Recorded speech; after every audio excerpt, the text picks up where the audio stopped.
सच्चिदानंद सिद्धे परमेष्ठी भगवान की जय। देवादिदेव श्री ऋषभनाथ भगवान की जय। विश्ववंदनीय श्री महावीर भगवान की जय। देवादिदेव श्री नेमिनाथ भगवान की जय। परम पूज्य आचार्य श्री कुंद कुंभदेव की जय। परम पूज्य वात्सल्य निवारण गुरुदेव आचार्य श्री विनम सरस्वती महाराज की जय। परम पूज्य तपस्वी सम्राट गुरुदेव आचार्य श्री सरस्वती सरस्वती महाराज की जय। अहिंसा में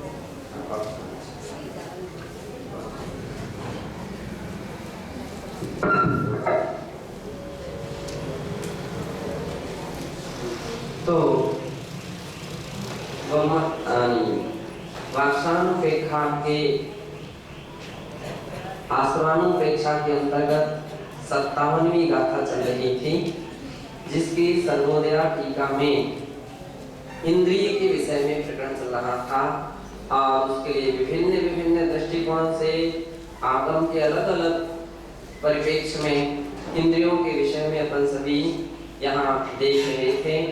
उसी बात के लिए प्रश्न नंबर 569 में दूसरे तीसरे पैरा में कहते हैं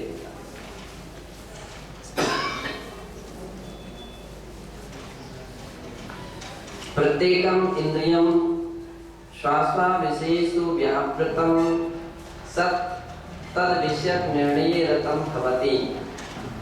अर्थात प्रत्येक इंद्रिय अपने अपने विषयों में व्यापार रत होती है, तद विषयक निर्णय रतम भवति, उसके विषय में निर्णय में रत होती है। अर्थात जो इंद्रियों के जो विषय हैं और उस विषय क्षेत्र में ही अपने अपने कार्य में रत रहती हैं।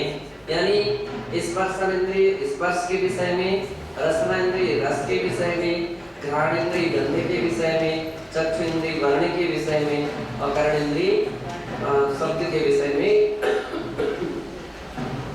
रत रहती है।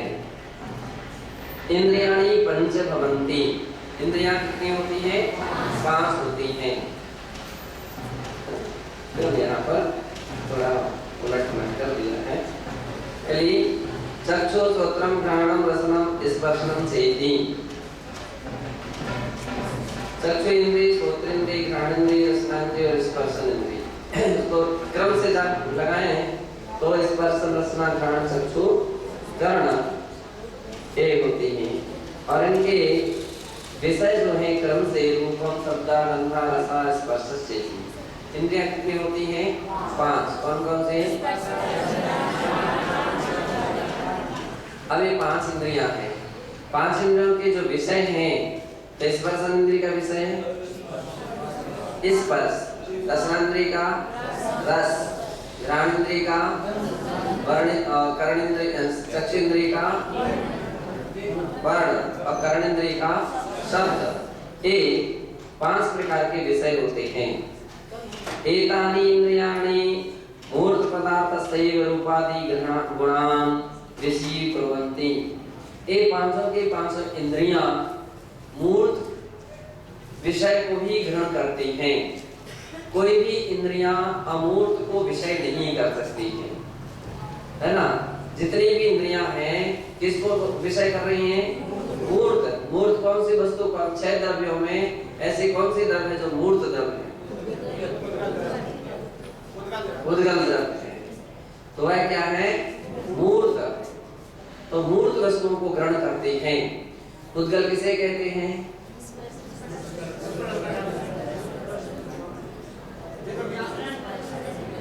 उद्गल किसे कहते हैं? हाँ, उद्गल की परिभाषा क्या है?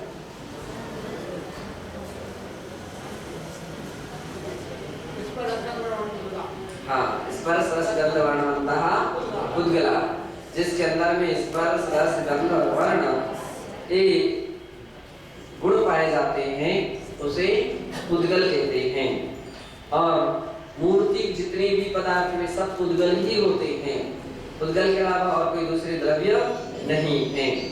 इसलिए इंद्रियां केवल पुद्गलिक पदार्थों को ही विषय कर पाती हैं, अन्य किसी भी द्रव्य को विषय कर पाती नहीं है। तो इस बात के ध्यान रखना चाहिए। इंद्रिये आत्मनोः अन्यत्वं भिन्नत्वं च कथंचित् अनेकांत दृष्टि ज्ञेयम्।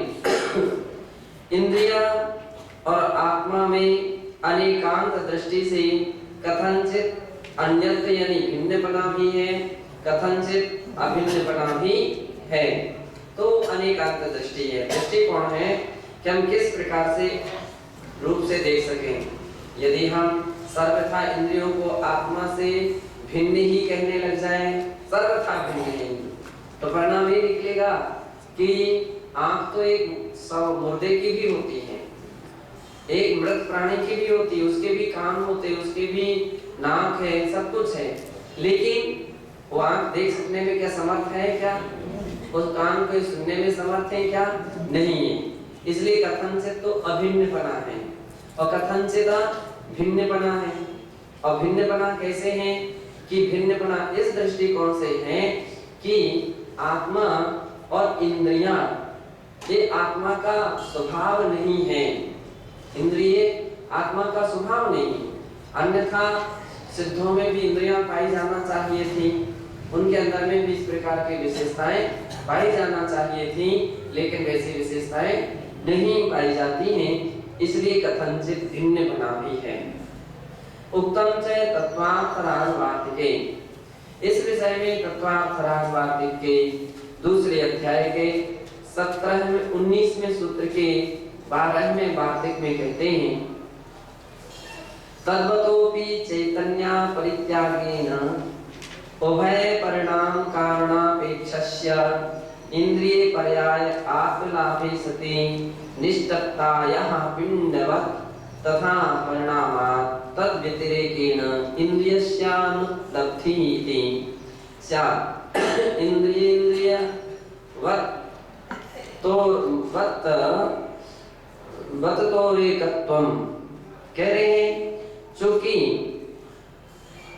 चैतन्य अपरित्यागेन आत्मा ही चैतन्यांश का परित्याग ना करके और तप्त अयः पिंडवत् तपे हुए लोहे के गोले की तरह जो इंद्रिय रूप में परिणमन नहीं करती है, उसको छोड़कर इंद्रियां पृथक उपलब्ध नहीं होती हैं, अतः आत्मा और इंद्रियों में एकत्वपना है। इंद्रिय वतो एकत्वम, आत्मा में और इंद्रिय में कथनचित एक पना है। क्यों? इंद्रिय आत्मा को छोड़ करके नहीं रहती और संसारी आत्मा इंद्रियों को कोई छोड़ करके भी नहीं रहता है, इसलिए कथनचित एकत्वपना है। इतरथा अन्यथा एकांतान्यत्वे अनिंद्रिय आत्मा स्यात् घटवत्, कह रहे हैं कि आत्मा और इंद्रियों में एकत्व है, अन्यथा आत्मा इंद्रिय शून्य हो जाएगी। कैसी हो जाएगी? इंद्रिय शून्य। घटवत् उदाहरण दिया है जैसे घड़ा। अब घड़ा के अंदर में देखने, सुनने, जानने की कोई ऐसी शक्ति सामर्थ्य नहीं होती है। यदि आप सर्वथा भिन्न मान लेंगे तो घट की तरह हो जाएंगे। और तथा अन्यतमेन्द्रियां निवृत्तो तद्वतो अवस्थानात् स्यात् नानात्वम्, और किसी एक इंद्रिय के नष्ट हो जाने पर भी आत्मा नष्ट नहीं होती है। अब सर्वथा अभिन्न मान ले तो फिर सर्वथा अभिन्न मान लेंगे तो इंद्रिय के नष्ट होने से आत्मा नष्ट हो जाना चाहिए, लेकिन आत्मा नष्ट नहीं होती। किसी के हाथ कटने से उतने प्रदेश भी आत्मा की कम हो जाना चाहिए, किसी के पैर आदि कट जाने से वो पैर के प्रदेश कम हो जाना चाहिए, लेकिन आत्मा प्रदेश कम नहीं होते, वो ज्यों के क्यों रहते हैं, चाहे हाथ कटे चाहे पैर कटे, आत्मा के प्रदेश कम नहीं होते हैं। क्यों? शरीर से अथवा इंद्रिय से आत्मा का सर्वथा एकत्व बना नहीं है, कथनचित भिन्नता है, नष्ट नहीं होते हैं।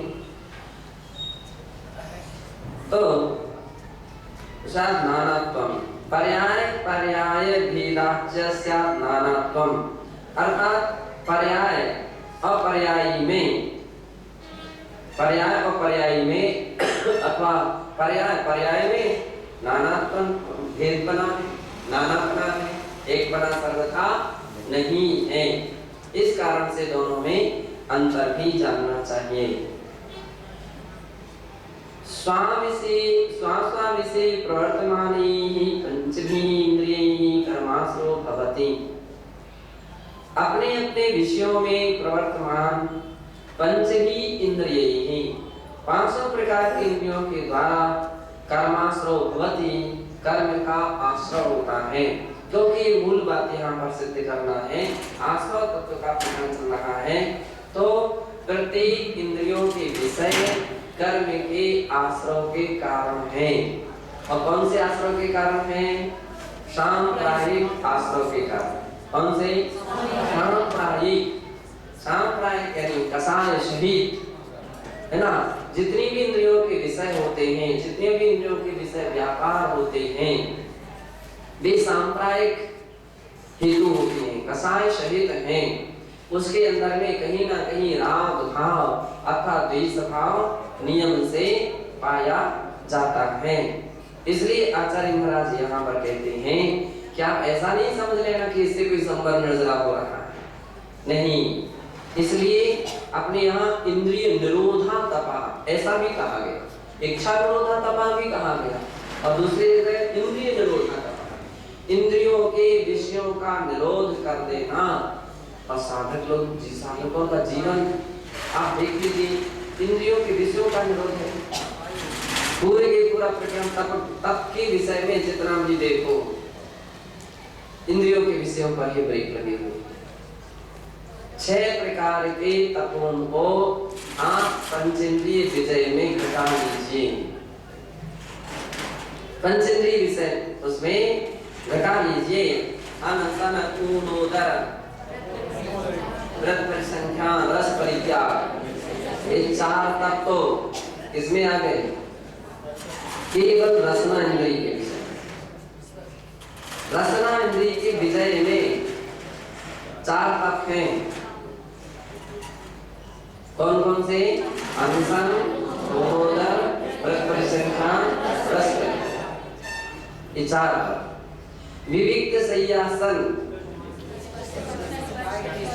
विविक्त शय्यासन व स्पर्शन, घ्राण, चक्षु और कर्ण। विविक्त शय्यासन और काया क्लेश, काया क्लेश को स्पर्श में ले लीजिए, काया क्लेश को स्पर्शन इंद्रिय के विषय में, और विविक्त शय्यासन, विविक्त शय्यासन तो है ना। अब हम घटित कर रहे हैं कि अनसन तत्व, ऊनोदर तत्व, व्रत परिसंख्यान तत्व और रस परित्याग तत्व, ये जो 4 तत्व हैं, ये केवल खाने पीने के विषय में को आधार लेकर के चलते हैं। अनशन में 4 प्रकार के आहार का त्याग, रसनांद्रिय का पर ब्रेक लगे हुए। अनशन, ऊनोदर, कम भोजन करना, भोजन भूख से कम करना, और भी स्पर्शन इंद्रिय पर ब्रेक लगे हुए। रसना इंद्रिय, रसना इंद्रिय चाहती तो है बहुत अच्छी सामग्री और ले लूं थोड़ा सा, बहुत अच्छी लग रही है, लेकिन उस पर ब्रेक, बस उसने भूख से कम भोजन करना है, ऐसा उसने संकल्प किया। किसने? कोई तपस्वी त्यागी व्यक्ति ने। रस परित्याग,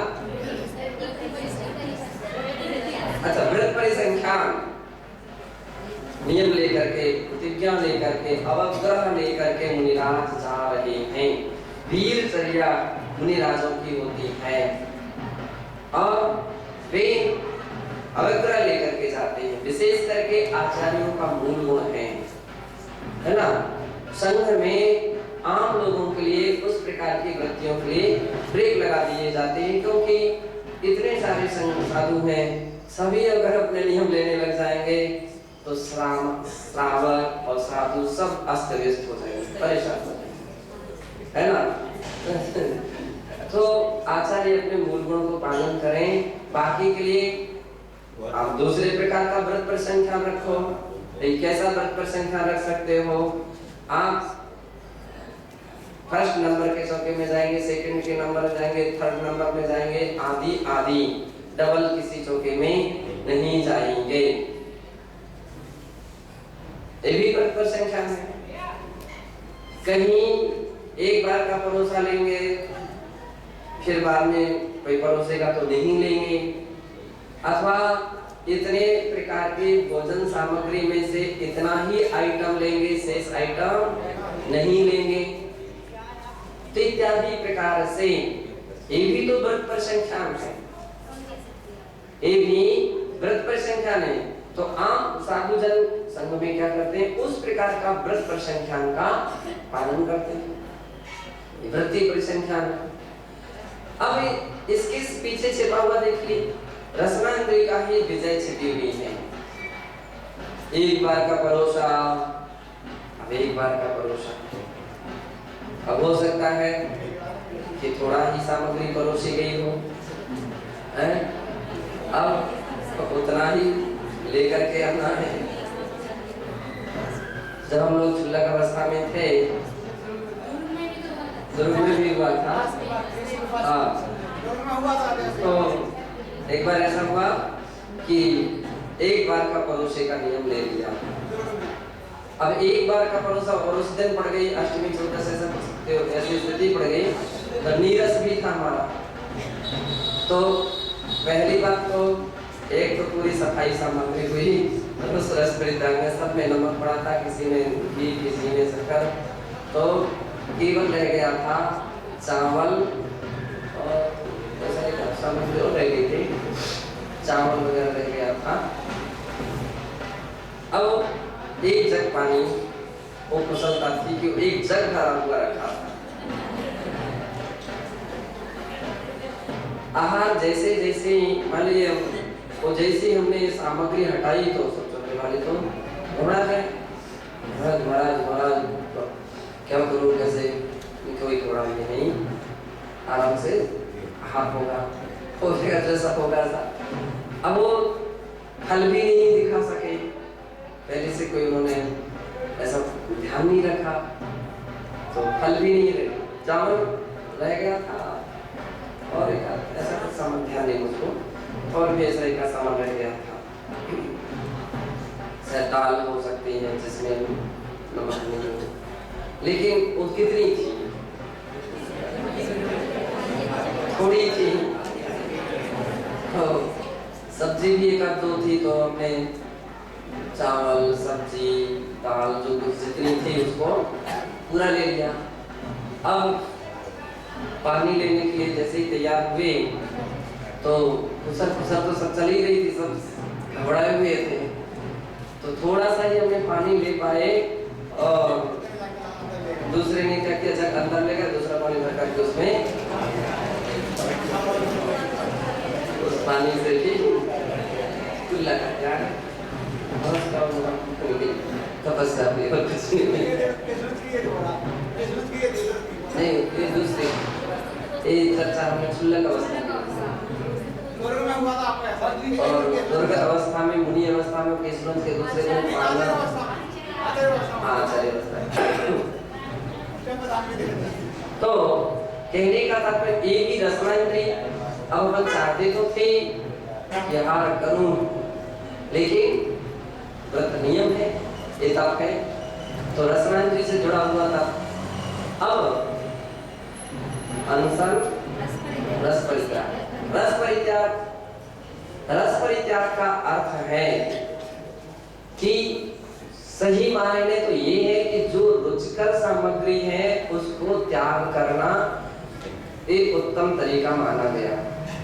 रुचि परक सामग्री का त्याग करना, रुचि परक रसों का त्याग करना, उसका नाम है रस परित्याग। अथवा यूं कहें कि कोई भी रसों का त्याग कर देना। अपने यहाँ की पद्धतियों परंपरा ये है कि पहले से ही गुरु से बोल करके जाते हैं कि आज हमारे अमुक रस का त्याग है, अमुक रस का त्याग है। अब हो सकता है चौके में वही सामग्री सबसे अधिक बनी हो, उस पर ब्रेक लगा हो। कुछ लोग शिथिलाचार रखने वाले व्यक्ति भी होते हैं, चौके में देख करके बताएंगे आज क्या है, रस का त्याग करो। जिनके मन पर ब्रेक नहीं है, कंट्रोल नहीं है, तो रसनांद्री पर आसक्ति रहती है, तो चौके में जाकर के देखेंगे। अब क्या देखेंगे? वो देखेंगे कि कौन सी सामग्री कम है या नहीं है। दूध नहीं आया मतलब दूध का त्याग। देख लिया तला हुआ जाना कोई आइटम नहीं है, घी का त्याग। तो वो तो त्याग सम्यक नहीं है। तब तो गुरु साक्षी पूर्वक किया जाता है, उनकी आज्ञा और उनके निर्देशन में किया जाता है। तो भाई इच्छा अपनी जो सबसे अधिक रुचिकर सामग्री थी उसका त्याग नहीं कर सकते हो, कोई बात नहीं। कम से कम गुरु से पहले बोल करके जाओ कि आज अमुक वस्तु का त्याग है, तब कहीं वो रस परित्याग नाम के व्रत में समाविष्ट हो सकता है। पहले से इस प्रकार की प्रतिज्ञा लेकर के नहीं गया है, वह तो खाली बहाना बना रहा है, वही के वही निर्णय लेकर के बैठ रहा है, विचार कर रहा है क्या बोलूं। तो वो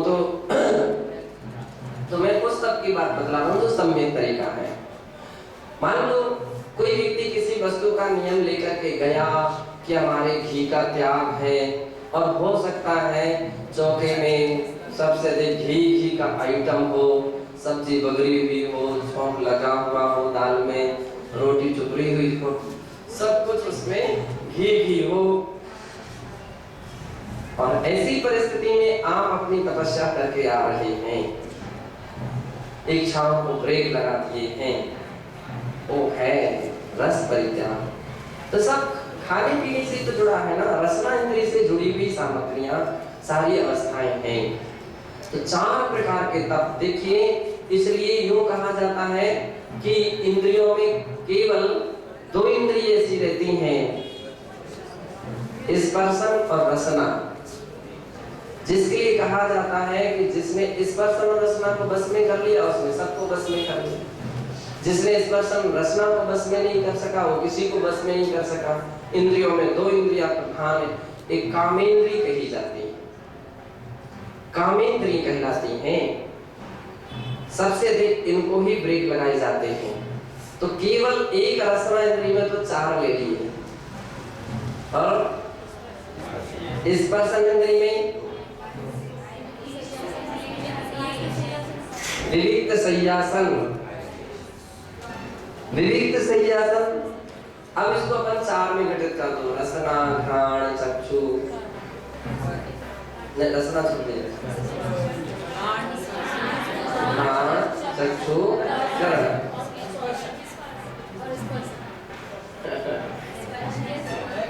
स्पर्श भी आ जाएगी, स्पर्श भी आ सकते हैं। विविक्त सय्यासन का अर्थ होता है कि जिस स्थान पर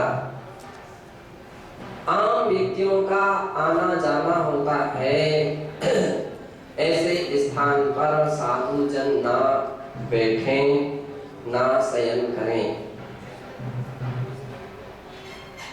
जैसे कि मंदिर होते हैं, धर्मशाला होती है, और भी ऐसे लोकल लोगों के आने जाने के स्थान होते हैं।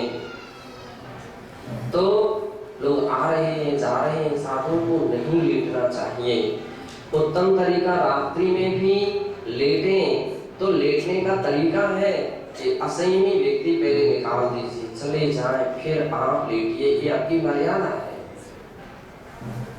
कुछ लोग ऐसा कुछ नहीं ध्यान रखते हैं और फिर अस्त व्यस्त उनकी वह अवस्था को देख करके लोग हंसते हैं अथवा चर्चा करते हैं, क्योंकि व्यक्ति तो नींद में हो जाता है, नींद में पहुंच गया, अब उसको तो नहीं मालूम कि हम आज के कहाँ जा रहे थे, हमारे पैर कहाँ जा रहे थे, कुछ भी नहीं आइडिया है।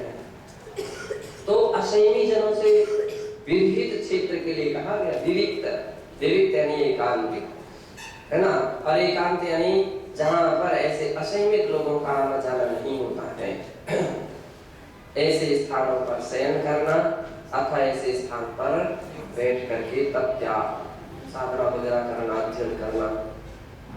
कुछ लोग क्या पढ़ने के लिए बैठे हैं, रोड की ओर मुंह करके बैठे हैं, क्या पढ़ाई हो रही है कि दुनिया भर के लोगों को देख रहे हैं, खिड़की के पास बैठ जाते हैं, दरवाजे के पास पढ़ाई हो रही है। नहीं, शास्त्रों ने कहा विविक्त तो होना चाहिए, विविक्त यानी आम लोगों की दृष्टि से ओझल होना चाहिए। ऐसे स्थान पर उठना, बैठना, शयन करना इत्यादि पद्धतियां होती हैं। विविक्त शय्यासन, काया क्लेश। अब काया क्लेश स्पर्श अंजलि में तो पूरा है ही, तो विविक्त शय्यासन का तो हो गया। काया क्लेश, अब यहाँ पर गर्मी लग रही है, ठंडी लग रही है, मच्छर काट रहे हैं, कांटे या कंकड़ चुभ रहे हैं, रास्ता गर्म है, घुटने दर्द करने लगे, कमर दर्द करने लगी, कितने प्रकार की स्पर्श जन्य पीड़ाएं हैं। विविक्त काया क्लेश कौन सा तत्व है? यदि समता के साथ यदि किया गया है तो वो काया क्लेश तब चल रहा है। अरे ऐसी गर्मी, इतने मच्छर, नींद भी नहीं आ रही, सो नहीं पा रहे, ये तकलीफ, वो परेशानी, तो रास्ते में तो पैर ही नहीं रखा गया, दौड़ करके चलना पड़ा। और इतने कंकड़ क्या, एक क्यों प्रेशर और एक क्यों पंचर हो रहा है। इतनी सारी गाथा गाने से क्या फायदा, क्या फायदा? क्या तुम्हारी इस गाथा से सूर्य पिघल जाएगा, प्रकृति बदल जाएगी क्या? बदल जाएगी क्या? अज्ञानी में और ज्ञानी में केवल इतना ही अंतर रहता है। अज्ञानी हाय हाय करके सारी बातें सहन करता है और ज्ञानी इन बातों को गहरे से विचार करता है, चिंतन करता है कि अपने हाय हाय करने से तो कुछ बदलने वाला नहीं है, कुछ भी प्रकृति चेंज होने वाली नहीं है, तो ऐसा क्यों करना? इसलिए आप कभी देखना, जितने भी अच्छे अध्ययनशील साधु होते हैं वे कभी इस विषय में हाय हाय करते हुए नहीं दिखेंगे। अध्ययन के साथ साथ चिंतनशील यानी जिनका ज्ञान आत्मा की मुख है, वे ज्यादा कभी हाय हाय करते हुए नहीं नजर आएंगे। हो सकता है तकलीफ होती है, परेशानी होती है, लेकिन फिर भी उसमें समता बनाने का प्रयत्न और प्रयास करते हैं। जिनके पास आत्माभिमुख ज्ञान नहीं होता है, या तो ज्ञान ही नहीं होता है अथवा जो कुछ भी होता है तो ऊपरी ज्ञान होता है, तो परेशान।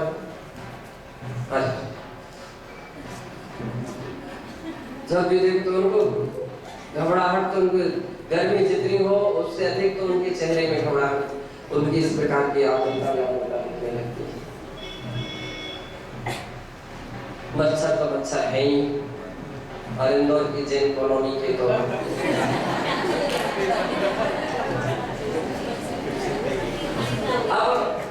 मच्छर इतने मच्छर, वर्षा हो गई, नींद नहीं आएगी। ये बताओ, इतनी सारी बातें करने से क्या वो कम हो जाएंगे क्या? उनको दया आ जाएगी क्या? कोई बात तुम्हारी सुन लेंगे क्या? कुछ नहीं होने वाला है। क्यों ना क्यों अपने परिणामों में समता भाव रखें, समता भाव रख ले। और समता भाव यदि जिसके जीवन में आ गए, देखिए वही परिचय जय बन गया, संबंध नजरा का कारण बन गया, और आकुलता व्याकुलता में आश्रय बंध का कारण बना। और कौन से आश्रय का?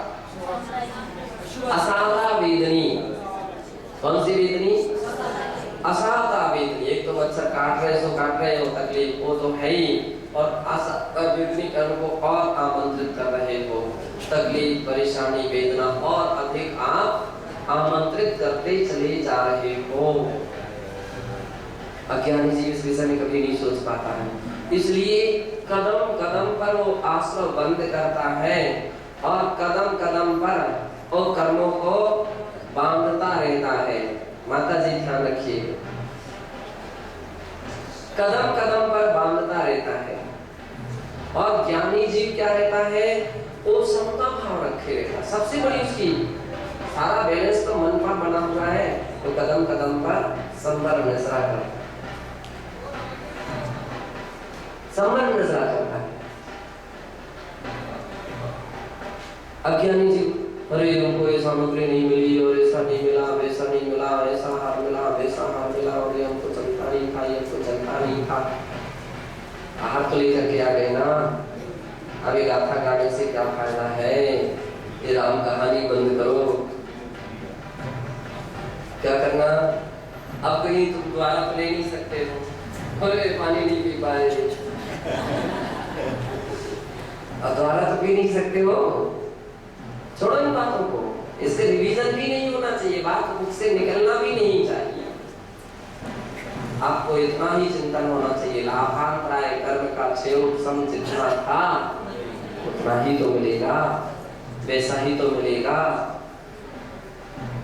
ये जो तुम यहाँ वहाँ की गुणा भाग लगाते हो, कोई एक आध व्यक्ति मिल जाए साथ में चलने वाला,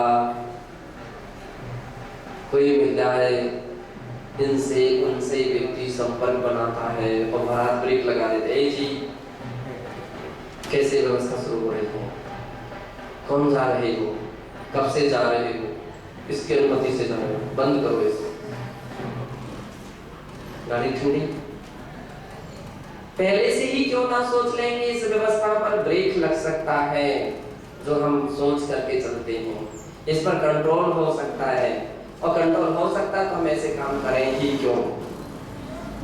समझदार व्यक्ति ऐसा सोचता है, तो ऐसे कदम नहीं उठाता है कि जिसके लिए फिर उसको वापस लौटाना पड़े, सदैव फ्रेश रहता, खुश रहता है।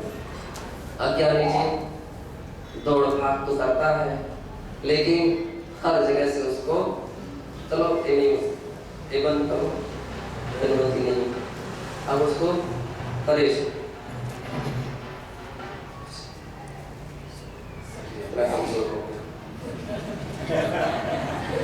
चक्कर आ रहे हैं, उल्टी हो रही है, अब तुम कुछ भी सुनाते जाओ।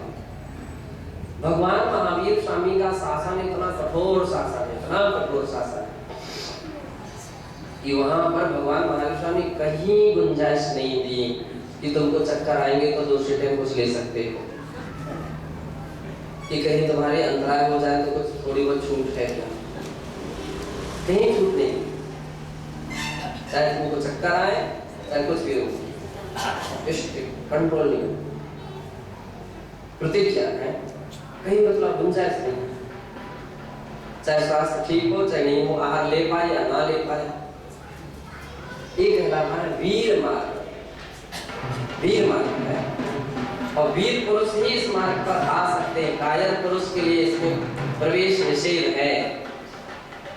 कायर पुरुष यदि कोई है, इतनी शक्ति सामर्थ्य नहीं है, तो कहा जाता नहीं इस मार्ग पर अभी आने की आपके अंदर पात्रता नहीं है। या तो वे ही आए जो इतने वीर हो कि प्राणों को हाथ में ले सके, चल सके, इसमें आकर के कोई रास्ता ना निकाले, अपनी इच्छा के अनुसार आगम को ना बदले, आगम को ना बनाए। तो कहने का तात्पर्य है कि इस प्रकार से 5 इंद्रियों को जिसने जीत लिया, समझ लीजिए उसने 6 प्रकार के बाह्य तप कर लिए, और बाह्य तप जहां हो रहे हुए हैं, दूसरी दृष्टि से देखिए आभ्यंतर तप भी किसी न किसी रूप में हो रहा है। प्रायश्चित भी हुआ है, विनय, क्रिया, शास्त्र, ध्यान, ये भी उसकी आंतरिक तपस्याएं चल रही हैं। तो ऐसी जो तपस्याएं हैं वो निरंतर निरंतर केवल इंद्रिय जय करने वाले व्यक्ति प्राप्त कर लेते हैं। इसलिए यहाँ पर आचार्य महाराज ने कहा कि श्वासा विषय प्रवर्तमाने ही पंचेन्द्रियैः कर्मासु भवति। अपने अपने विषयों में प्रवर्तमान 5 प्रकार की इंद्रियों से कर्म का स्व तो समझ अच्छा लगता है। क्या वैसा नहीं पंखा चला दिया तो क्या बिगड़ गया, ऐसा कर दिया तो क्या बिगड़ गया, वैसा कर्म का स्व। जबकि आप इस मार्ग पर आए हैं, संबंध के लिए आए हैं, निर्जला के लिए आए हैं, कर्मों का क्षय करने के लिए आए हैं, दुखों को कमों को ओइलाओ भावना लेकर के आए हो।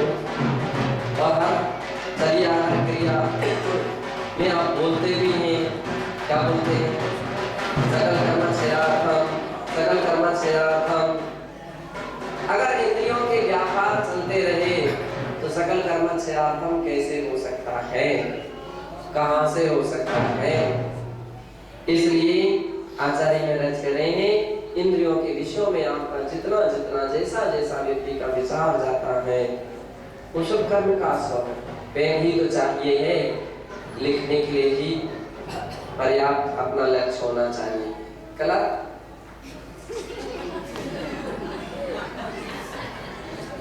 चटाई, अचार, कवर, इस रंग बिरंगी दुनिया को मत देखो, इसको मत देखो।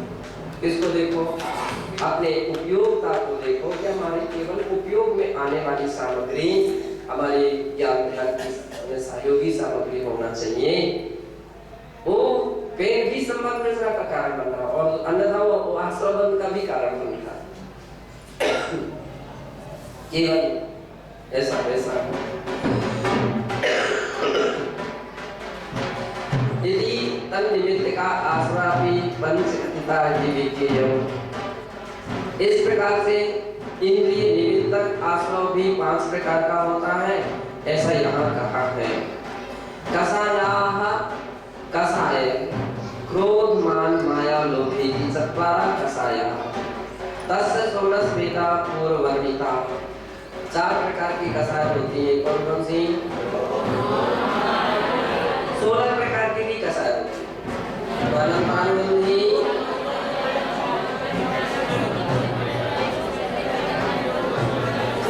संतुलन क्रोध, ये 16 कषाय अथवा 9 कषाय भी इसमें समाविष्ट हो जाते हैं।